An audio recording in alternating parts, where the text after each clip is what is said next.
हाँ बाबा बताओ। अब बताओ तोर मतलब कौन सा गाँव का हो? ये वाला हमार गांव का नाम ही बभन तालाब। बभान तालाब। और मतलब तोर का नाम है कहो? गिरीश यादव गिरीश यादव जी। तो यहाँ कितना यादव मना तो?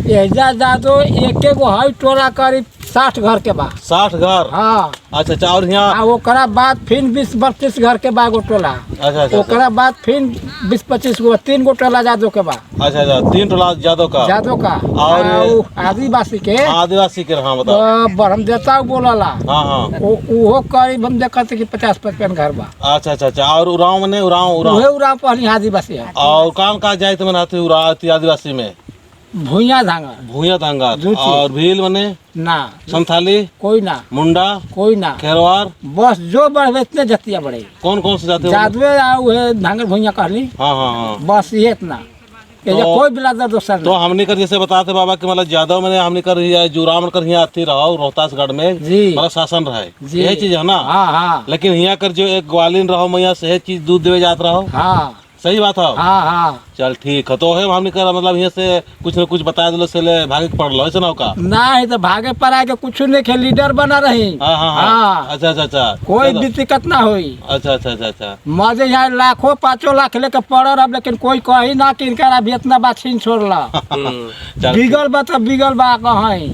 हाँ हाँ चले ठीक है। कहीं माल गोरू हर हेंगा हमने बिक दिला। चला ठीक है बाबा ठीक है तो है ना। जय हाँ ठीक बा। जय धर्म जय धर्म बोलो। जय राम जय राम जय धर्म। जय धर्म। हाँ बोलिए भाषा बुझाई तबे ना हम कहूँ। झारखंड से आयल बा। ओ तो आई बा पहाड़ी हाँ। सब दिन भॉइस डट ले ही झारखंड रांची से आयल बा। जी जी ठीक बात है। घर